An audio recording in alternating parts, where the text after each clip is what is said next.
Un estudio auspiciado por el Banco Mundial y dirigido por Bárbara Bruns establece 6 mensajes generales sobre la educación en América Latina.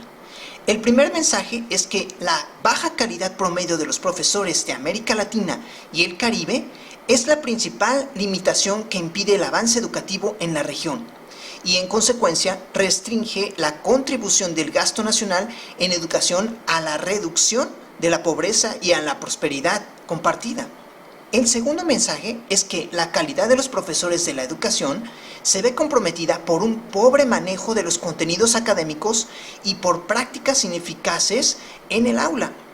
Los profesores de los países estudiados dedican un 65% o menos del tiempo de clase a la instrucción, en comparación con la práctica de referencia del 85% de los mejores países de la OCDE, lo que equivale a perder un día completo de instrucción por semana. Hacen un uso limitado de los materiales didácticos disponibles, especialmente de la tecnología de la información y de las comunicaciones, y no siempre logran mantener la atención y la participación de los estudiantes.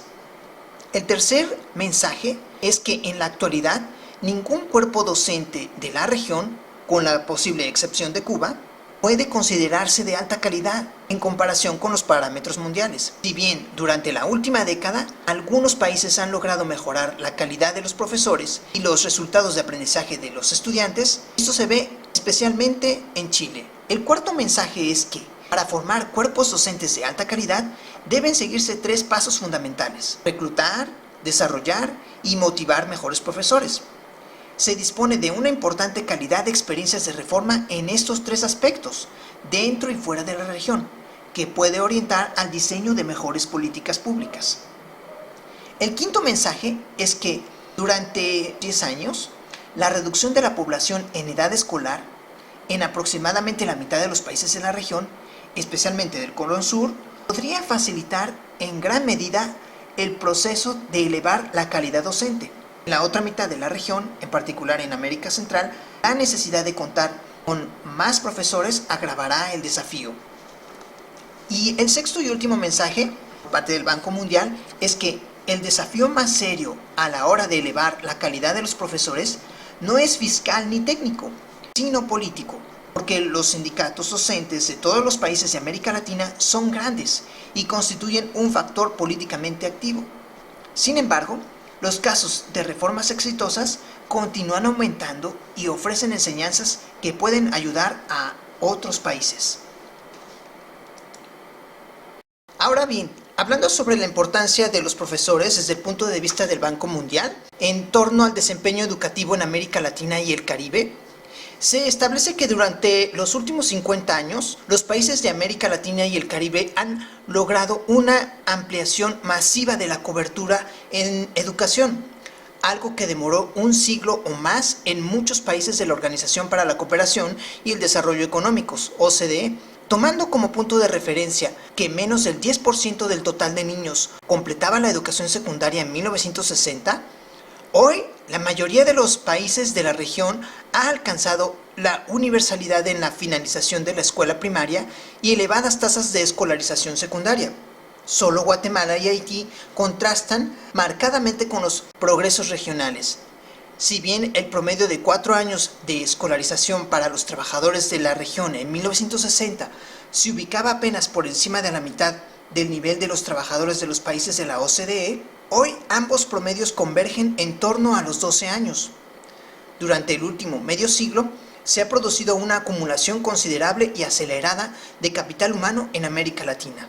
Las investigaciones recientes han ayudado a comprender mejor el modo en que el capital humano contribuye al crecimiento económico. Así se ha determinado con argumentos convincentes que lo que importa no son los años de escolarización que completan los estudiantes, sino lo que verdaderamente aprenden. Puede parecer obvio que un año de educación en Mali no sea equivalente a uno en Singapur, pero los investigadores no habían logrado cuantificar esta magnitud hasta ahora. Un país cuyo desempeño promedio en las pruebas internacionales es una desviación estándar superior a otro, aproximadamente la diferencia de 100 puntos entre México y Alemania en la prueba PISA de 2012, obtendrá cerca de 2 puntos porcentuales más de crecimiento anual del PIB a largo plazo. Esta relación se verifica entre países de todos los niveles de ingresos, entre regiones y entre países dentro de las regiones. Las diferencias entre el nivel promedio de las capacidades cognitivas de los países se correlacionan sistemática y sólidamente con las tasas de crecimiento económico a largo plazo. Es la calidad, en términos de mayor aprendizaje de los estudiantes, la que produce los beneficios económicos de invertir en educación. La creciente participación de la región en pruebas internacionales y regionales proporciona evidencias directas del grado de aprendizaje de sus estudiantes y arroja 4 conclusiones importantes. En primer lugar, la primera conclusión es que en relación con su nivel de desarrollo económico, América Latina y el Caribe tiene un desempeño muy poco satisfactorio. El desempeño promedio en aprendizaje de los países de la región en todas las pruebas internacionales de los últimos 40 años es inferior al de cualquier otra región, excepto África al sur del Sahara. De los 65 países que participaron en la prueba PISA de 2012, los 8 países de América Latina y el Caribe que participaron obtuvieron calificaciones inferiores al promedio, correspondiente a su nivel de ingreso per cápita. La diferencia de casi 100 puntos entre el puntaje promedio de matemáticas de la OCDE y el de los países participantes de América Latina y el Caribe, es decir, en la OCDE tenía el promedio de 494, mientras que América Latina 397. Esa diferencia de 100 puntos representa una disparidad de conocimientos equivalente a más de 2 años completos de enseñanza de matemáticas. La brecha con Shanghái, cuyos estudiantes obtuvieron un promedio de 613, representa una diferencia de más de 5 años en conocimientos matemáticos. Dado que la proporción de alumnos que a los 15 años ya abandonaron la escuela es mayor en los países de América Latina y el Caribe que en los de la OCDE o Asia Oriental, la brecha real en conocimientos es aún mayor. Todas las evidencias disponibles indican que el nivel promedio de alfabetización y conocimientos matemáticos de los jóvenes de América Latina y el Caribe es muy inferior al de los otros países de ingreso medio. Ahora bien, en segundo lugar, el rango del desempeño dentro de la región es amplio. En los países de América Latina y el Caribe que participan en la prueba PISA, la diferencia entre las capacidades del mejor desempeño, es decir, Chile, y las que obtuvo el peor puntaje, es decir, Perú, es tan grande como la que existe entre Chile y Suecia en matemáticas o entre Chile y Estados Unidos en lectura. Las pruebas regionales muestran que los países que no participaron en la prueba PISA aún están más rezagados. Países como Honduras, la República Bolivariana de Venezuela y Bolivia están muy lejos en lo que respecta al volumen de aprendizaje relevante desde el punto de vista internacional que se genera en un año escolar. Ahora bien, la tercera conclusión general es alentadora. Algunos países de América Latina y el Caribe han logrado mejoras sostenidas para cerrar la brecha con los países de la OCDE. Entre el año 2000 y 2012, Chile, Brasil y Perú protagonizaron algunos de los avances más notables de toda la muestra del PISA. Su tasa anual de mejora llega a más del doble de la de Estados Unidos o de la República de Corea. Si bien la región como conjunto enfrenta un desafío enorme, también resulta alentadora la posibilidad de extraer enseñanzas pertinentes de experiencias dentro de la propia región.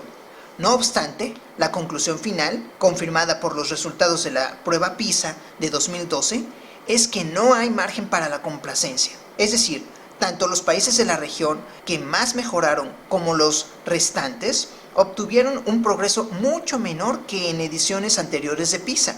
Esto sugiere que, si bien los otros países de la región posiblemente tengan algo que aprender de las políticas adoptadas en Chile, Brasil y Perú durante los últimos 10 años, estos países deben esforzarse aún más. Ahora bien, la calidad de los profesores, ¿cómo es desde el punto de vista del análisis del Banco Mundial? Bueno, la calidad de los profesores se afirma que impulsa el aprendizaje. Si los beneficios económicos de las inversiones en educación dependen de su eficacia a la hora de generar aprendizaje en los estudiantes, la pregunta clave es entonces la siguiente. ¿Qué es lo que impulsa el aprendizaje? El contexto familiar del alumno, educación de los padres, situación económica y condiciones dentro del hogar, por ejemplo, acceso a los libros, sigue siendo el principal factor predictivo de los resultados del aprendizaje. Un creciente número de investigaciones confirma la importancia de las políticas dirigidas a proteger la nutrición, la salud y el desarrollo cognitivo y socioemocional de los niños en los primeros años de vida. Pero los trabajos de investigación realizados en los últimos 10 años han permitido reunir también nuevas evidencias que indican que, una vez que los niños ingresan a la escuela, ningún factor es tan importante como la calidad de los profesores. Los datos cada vez más numerosos de pruebas a los estudiantes, en especial en Estados Unidos, permiten a los investigadores medir el valor agregado de los profesores en el transcurso de un año escolar y generan evidencias muy esclarecedoras acerca de las amplias variaciones en la eficacia docente, aún dentro de la misma escuela y en el mismo grado. Los alumnos que tienen profesores de bajo desempeño pueden manejar un 50% o menos del plan de estudio correspondiente a ese grado. Los que tienen buenos profesores alcanzan en promedio los logros de un año escolar, y los que tienen profesores excelentes avanzan 1.5 niveles o más. Las investigaciones más recientes muestran que la exposición a tan solo un profesor sumamente eficaz mejora las tasas de participación de los estudiantes en las universidades y posteriormente sus ingresos. Cuando los estudiantes pasan por una serie de profesores excelentes o de bajo desempeño a lo largo de varios años, los efectos se potencian en ambos casos y pueden dar lugar a brechas insalvables en los niveles de aprendizaje. En conclusión, ningún otro atributo de las escuelas genera un impacto semejante en los logros educativos. Estas evidencias han llevado a que los encargados de formular políticas y los investigadores busquen más intensamente la manera de identificar a los profesores eficaces. Nadie duda que la definición amplia de calidad docente debe abarcar numerosas características y dimensiones del desempeño de los profesores. Pero la capacidad de los profesores de asegurarse de que sus alumnos aprendan es la condición imprescindible para que los estudiantes y los países reciban los beneficios económicos y sociales de la educación.